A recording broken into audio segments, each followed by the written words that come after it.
We're live. Good evening and welcome to the Writer's Room. So, why the Writer's Room? Actually, do you realize that today was the first day that I realized the meaning of May the Fourth be with you? So, in Star Wars, they have this thing where they say, May the Fourth be with you. And then they also have a Star Wars Day where people say, May the Fourth be with you. And I was like, oh, May the 4th, 4th of May. Anyway, so that was what I said I was going to share today on at the beginning of Writer's Room. And that is an example of what we're going to talk about today, which is a pattern interrupt. So when you're writing, or speaking or going on a video, or you want to do like an advert, a video ad, or you want to send an email, or you want to, what else, maybe audio, or or you're writing a book or something. A pattern interrupt is a great way to get attention, and then also um it can also be a way to get curiosity, so make the person want to read more. Now, one of the things that I really spend a lot of time trying to learn and teach is how to write emails, not just write emails that sell, but write emails that people look forward to reading or people want to read.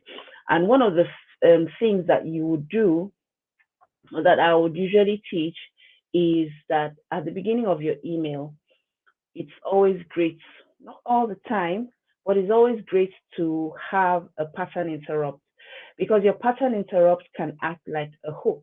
So I know we have spoken about a hook on one of our writers' room sessions, I think.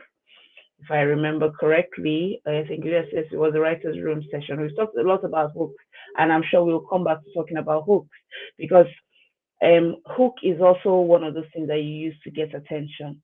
But a pattern interrupt is a very interesting thing, because what happens with a pattern interrupt is that we should assume as writers that people are moving around and they are almost on autopilot. So you want to kind of snap them out of their snap them out of that zombie like dream like state that they're doing, where they're just going through the motions and doing stuff. And that is when you would use a pattern interrupt. So I did two things when I started this video. I waved, so I did that. Hi. So that again is a pattern interrupt. I've seen people use fire, or they pretend as if their camera fell down or something, or they just do something that, is unexpected. So that is one of the main things. A pattern interrupt is unexpected. And so today I'm going to tell you, I was trying to tell you five, I might tell you more than five, but I want to tell you five specific ways that you can use a pattern interrupt in your writing. So like I said, at the beginning of your emails, and I'm going to talk more about emails, but of course this applies to videos as well as audios, or anything that where you have to write a script, or plan the action of what you're going to do. So but for an email, your first hi DK. So your first thing, once you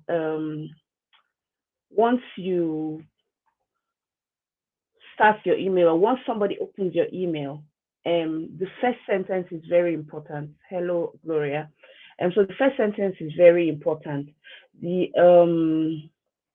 Because first of all, you've done all the hard work of getting your email, getting them first of all to give you their email address. After that, then you've then gotten them to open your email by using a good subject line, which we will talk about on another writer's room. So you've written a good subject line, it has made them curious, or and they now open the email. and they start reading. So this is where you want to then be able to grab their attention and make them continue reading your email. And the first sentence becomes very important in that sense. So um there's many different ways to do it. In fact, I'll tell you something. I just before, like 5 minutes before I came on the call, I went to ChatGPT and I was like, tell me what is a pattern interrupt and give me 5 examples of a pattern interrupt. And it gave 5 examples, which I'll show you now. And it was interesting because I saw that one of the examples that they gave is one that I really like using. Let me see. I can get myself. Okay. Yep. Let me present. Okay. So yeah.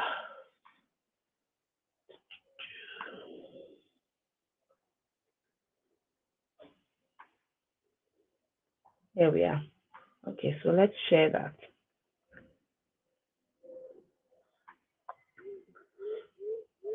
So ChatGPT tells us defines a pattern interrupt is a technique where the normal flow or structure of a text is disrupted intentionally to capture the reader's attention. So basically, I mean, it's like it depends. It's like some movies.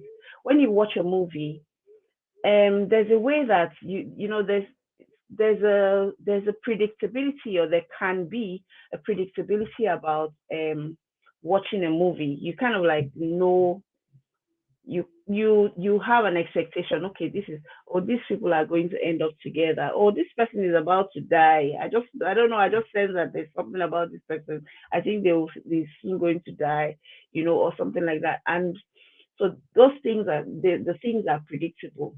What makes some movies interesting is when people use pattern interrupt, because it's like the movie is not following the usual pattern, as they say. And one good one that just comes to mind is the Hangover.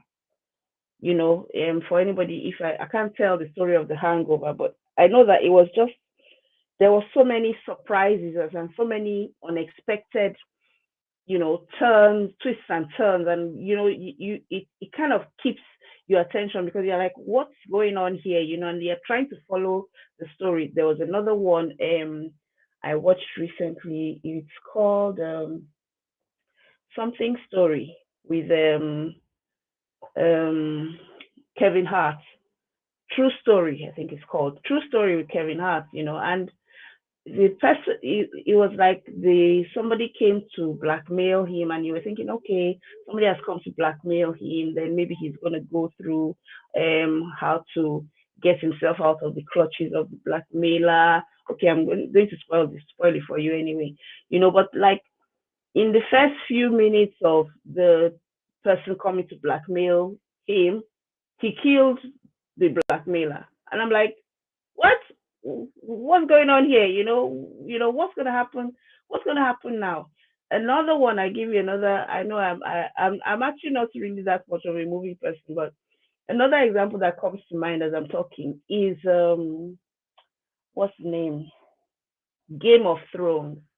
Again, sorry if you've not watched Game of Thrones, but by now you should have watched Game of Thrones. If you have not watched it, well, in one of the either the first episode or one of the first episodes, definitely in the first season, you know, they killed the person that you would have thought this is the hero of the whole story. This is the main character of the story.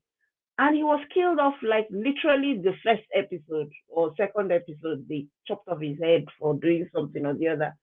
And when that happened, you're like, what's going on here, so if this is happening, then what's going to happen next? Because in your mind you already you there's so many things that we're used to, and we just so many things that look the same to us, and we're so used to some of those things. And because of that, it's difficult to get attention. It's like adverts now. Sometimes adverts actually these days, sometimes they go so crazy trying to catch your attention by being super silly or being super weird or something, and sometimes they succeed, sometimes they don't. But basically, the main thing, like we said, is to get people to stop what they're doing and kind of like refocus their attention, um, to make them come out of their reverie or come out of their half asleep state, sleepwalking kind of state, and pay attention to what you're saying. So, like I was saying, so the pattern interrupt. So it refers to that. So we have an unexpected question. So that's one example is an unexpected question. I think the first time I ever heard about the pattern interrupt was when I was many years ago. I was studying sales, and I was studying in Matthew Kimberly's can't remember what it's called, sales school or something like that. School of selling, or school for selling. Yeah, and he talks about your when you're trying to close a sale, and then just that consultation that is going to end up on a sale, in a sale. And he says that one of the first things that you do when the person comes for the consultation, in my case, when I was learning, I was thinking about cake people. So I was like, okay, when they come for the cake consultation, and then you're expecting them to say, oh, what kind of cake do you want? How much is it? All those kind of things. So there's the expectations. And so he would now say, usually when he starts a sales call, he always starts with something unexpected, like um oh, did you see the traffic as you were coming, did you see the traffic that you were coming down the road, or oh, guess what my daughter said to me today. So it's like a something that's like so random, but it's acts as like an icebreaker, and it also acts as a it kind of makes people kind of refocus their attention on you. So that is what the pattern interrupt does.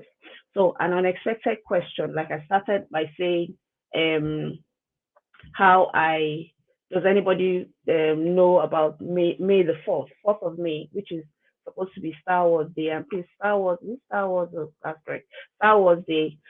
So anyway, Star Wars fans, forgive me if I don't get everything right, but May the 4th be with you is the Star Wars Day, and it was only today I was like, oh, okay, oh, they mean 4th of May, oh, May the 4th, oh, May the 4th, but I've been hearing it, and it hasn't really so when I said that and asked the question, it was totally random, didn't have anything to do with what you came here for, or if you are watching the replay, what you are expecting to see on this writers in this writers room, where we're talking about um how to use a pattern interrupt, what it is, and all that kind of thing. And that was my own way of demonstrating what we're talking about. Another thing is a contradiction. You can, say something that what's the word now? You can say something that is a contradiction. So it's almost something controversial, like, oh, everybody believes this particular thing, or everybody thinks that this is the way this particular thing is meant to go, and you come up with a statement or something that is completely opposite to what 99% of people think, or so anything that is a contradiction becomes a pattern interrupt, because this is the way, this is what people have believed all along, like maybe people believe that, oh, it takes so long, this amount of time to do something, and you might come and say to them, did you know that you can do this in 2 days, or 2 hours, or 2 minutes, whatever, or that, oh, it doesn't have to take 10 days to do this, you can actually do it in 10 minutes, kind of thing. So that now becomes that contradiction. It also now refocuses people's attention. Um, Another one is just a sudden change of tone.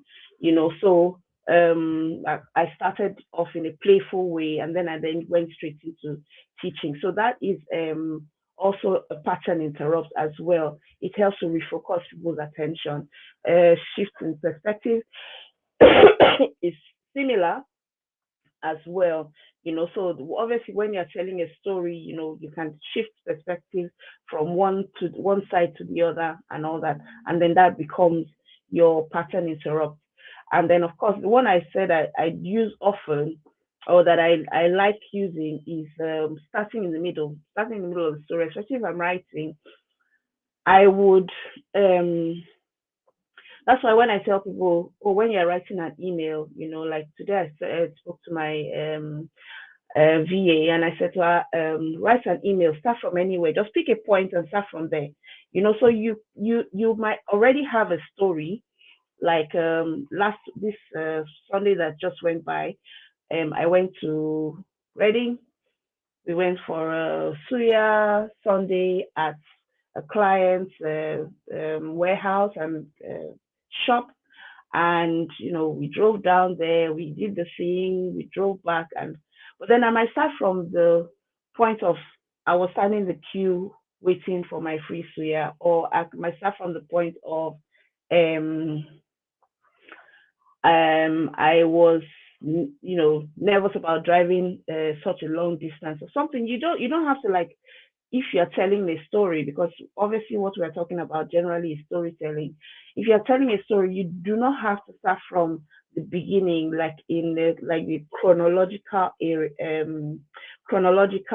thing, like like step by step, to say, okay, I woke up in the morning and I brushed my teeth, and I walked down the stairs, then I this thing. So in the way I would usually describe it is that you tell the story starting from the action part.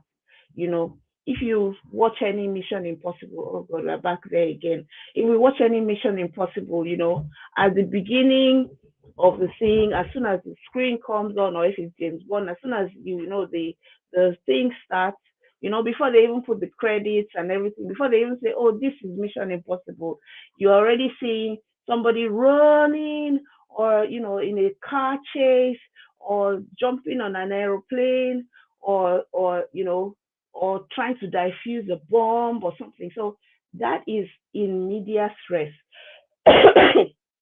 starting in the middle. Excuse me, starting in the middle.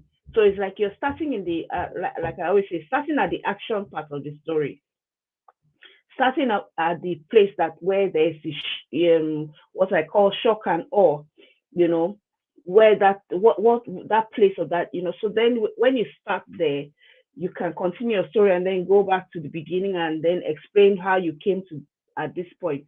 But because you started because you started at that point, people are already saying, oh, um I wonder what happened, or they follow the story more because you started in the middle. Um, I was telling like I said, Gloria, I was telling Gloria earlier today. I was like, I was reading a book. Sorry, excuse me. So it's a book I'm reading, and the way I just I was it was an audio book, so I put it on, put my earphones in, and I was just listening half-heartedly, doing something else, and then the next thing I heard them say, so the day he was about to die, he was walking down such and such a street, and he was dressed in such and such, and I was like, hold up, just wait a minute, what do you mean the day he was about to die? Or the morning he was about to die. Oh, and oh, by the way, he didn't know that he was about to die. That's what the book, how the thing, the story went. And then they talked about him walking down the street, how he was dressed, how he looked, so that he waved to on the way, how he climbed the steps, went into the building, blah blah blah. And somebody gave me a cup of tea, and then he drank it, and there was poison, and then he died. But then the day he was about to die was the first sentence, in the story. That is a definite pattern interrupt. And he still got the job done. He still told us the story, but we had that thing of like, oh, that thing that snaps people out of attention, snaps people out of their half asleep state. We assume that people are half asleep. We assume that as somebody is going through their email inbox, they are seeing email after email that are saying the same things, or they have the same tone of voice. They all sound the same official kind of way, and all that kind of thing. And so I would like you to pay attention now that you know what that is. I'd like you to pay attention to what you see online. And you'll begin to notice that some people are very deliberate about the kind of pattern interrupts that they use. So they're very effective for getting attention, um, challenging their expectations. I like this thing that ChatGPT said, challenging their expectations, because they now realize that, oh, this is not this is not the business as usual that I thought it was going to be, or this is not the usual thing. This is different, and so that makes you kind of stand out. It makes you gets you the attention, gets your content consumed, but then it also makes people say, oh, okay, this is a bit different. This is this the way they do it, because it's like, you some people are like, oh, everybody is a business coach, everybody is this blah blah blah, everybody is a course creator, everybody. So what do you do? How do you stand out? How do you make yourself different? Or how do you make what you're offering different? How do you make your method different? How do you make your um your method, the way that you deliver the same thing? Because, like, there is really nothing new under the sun. you know there's nothing new under the sun, but then there's different ways that you can express whatever it is. Also, not everybody's industry is sexy and flashy or shiny or colorful or whatever. Sometimes you might have a topic that is boring, well, not boring, not boring, maybe like serious, like maybe a more serious topic, or a more, where you have to make a very considered argument and all that kind of thing. But even in such cases, the use of like a pattern interrupter, the use of like, you know, um, starting in the middle of the action. Another thing is like the one I was telling you about, the book I read, where they said the day he was about to die. Also, telling them what you're about to tell them is a great way to get attention. So you kind of like tell them the moral of the story, or the conclusion of the matter. I'm talking about if you're writing about something that is not really for entertainment. Maybe it's more for education, or it's more business, or it's more serious in quotes. you know Telling them what it is that you're about to tell them, and then say, okay, now I am going to prove to you. You will see from the statistics I'm about to show you that is this thing, this is what I'm trying to tell you. So like they say, tell them what you're going to tell them, and then tell them the thing, and then you tell them what you've just told them. So yeah, so the pattern interrupt works in that way. So let me stop sharing for now. So there are other things that you can do that I've talked about hooks, I've talked about pattern interrupts, I talked about curiosity and things like that. So sometimes they kind of overlap, and they people say they call different things different ways, but basically we're talking about things that keep people's attention when um they are, what's the word now, when they are reading your content, things that keep their attention. So we talked about curiosity, for instance. Now, one way of now hold on a sec. One way of is one way is to say, how will I put it now? So another way that you can do that is by creating what we call an open loop. So an open loop is also one of those things that keep attention. So we have an open loop, you know, and we're talking about again back to the first sentence or the first things that you're going to say. Like for instance now, and I didn't do it here, maybe I should do it next time. You know, if at the beginning of what I'm talking about I say, oh, at the end of this, if you stay to the end, I'm going to show you seven. Oh my goodness, hold on a second. I'm going to show you. Hold on a second. I think I might have a little emergency at home.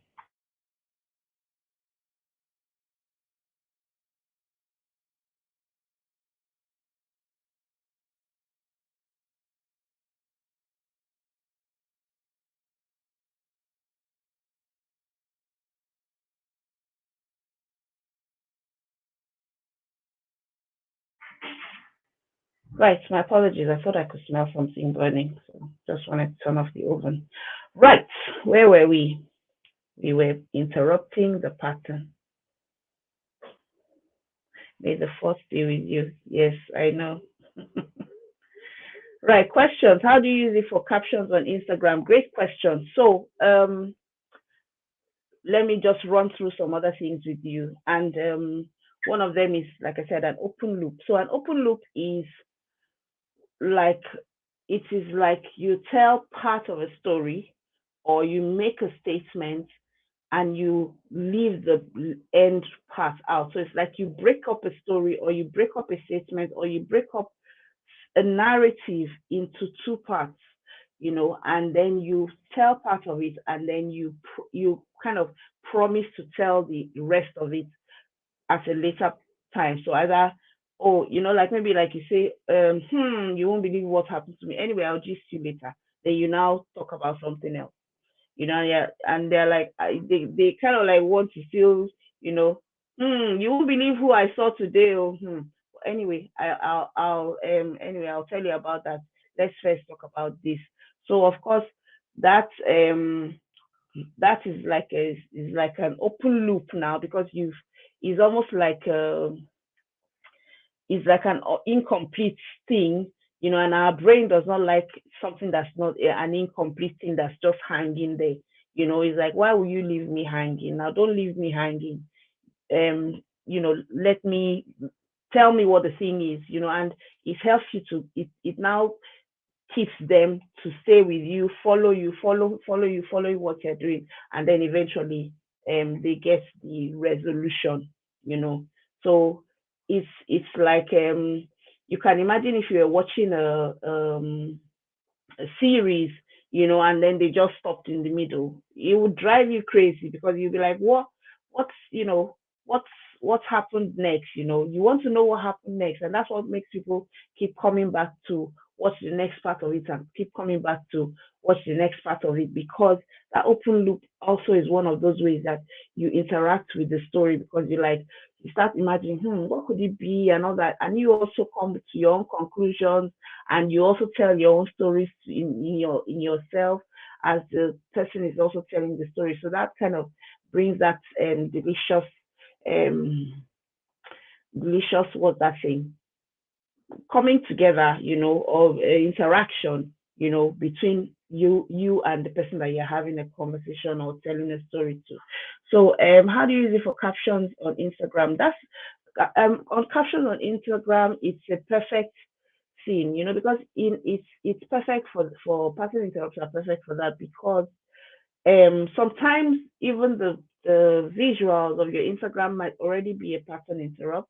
But then if for instance you just put a picture and you want to talk about something, the first sentence is what is going to make them read the next sentence. And then that is what's going to make them read the next sentence. So if you say at the beginning, you know, make that either ask that question or make that controversial statement or start the action in the middle or those other different things that we talked about, then it now keeps people's attention and makes them want to find out more. So it makes them keep reading.